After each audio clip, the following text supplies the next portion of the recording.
আগামী দিনে যদি এই রাস্তাটি রিপেয়ারিং না হয় তাহলে আমরা আন্দোলন অন্য পন্থা গণতান্ত্রিক পদ্ধতিতে যে ব্যবস্থা নেওয়া যায় সেটা বিষয়ে আমরা চিন্তা করব। নমস্কার দর্শকবৃন্দ, আপনারা দেখছেন আজকের বরাক খবর পাঠে রয়েছি গ্রেসি। বেহাল রাস্তার জন্য কাছাড়ি জেলা শাসকের স্মারকপত্র প্রদান আম আদমি পার্টির। বুধবার কাছাড়ি জেলা শাসকের কার্যালয়ে এসে সোনাই বিধানসভার সোনাই সেতু থেকে স্বাধীন বাজার পর্যন্ত জরাজীর্ণ রাস্তার বেহাল অবস্থার জন্য কাছাড়ি জেলা শাসকের কাছে একটি স্মারকপত্র তুলে দেন আম আদমি পার্টির কর্মকর্তারা। জেলা শাসক আশ্বাস দিয়েছেন যে বিভাগীয় কর্তৃপক্ষের সঙ্গে কথা বলে বিহিত ব্যবস্থা নেবেন। তারা বলেন, বিগত নির্বাচনে স্থানীয় বিধায়ক প্রতিশ্রুতি দিয়েছিলেন যে সোনাই বিধানসভা কেন্দ্রের সবগুলো রাস্তা রিপেয়ারিং করে দেবেন, কিন্তু কাজের কাজ কিছুই হয়নি। সোনাইয়ের বিধায়কের মুখে শুধু উন্নয়নের কথা শোনা যায়, কিন্তু বাস্তবে উন্নয়নের কোনো মুখ দেখা যায়নি। এই রাস্তা মেরামতির কাজ যদি শীঘ্রই করা না হয় তাহলে আগামী দিনে আম আদমি পার্টির কর্মকর্তারা গণতান্ত্রিক পদ্ধতিতে বৃহত্তর আন্দোলনে নামতে বাধ্য হবেন বলে জানিয়েছেন তারা।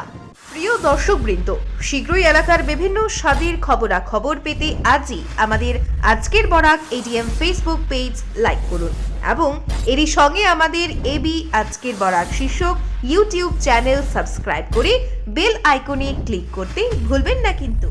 আজকে আমরা জেলা শাসকের কার্যালয়ে আমরা আম আদমি পার্টি সোনাই এবং শিলচরের কর্মীরা উপস্থিত হয়েছি।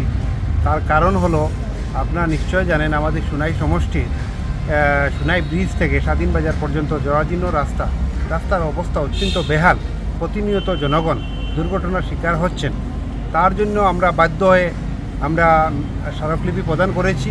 আমাদের সোনাইয়ের বিধায়ক বিগত নির্বাচনে উনি প্রতিশ্রুতি দিয়েছিলেন যে সোনাই সমষ্টির যে সমস্ত রাস্তাগুলো রয়েছে সেগুলা তিনি কনস্ট্রাকশন বা রিপেয়ারিং করবেন, কিন্তু বিগত বন্যার পরের থেকে আমরা দেখেছি এই রাস্তার অবস্থা অত্যন্ত বেহাল, কোনো কাজ হয়নি।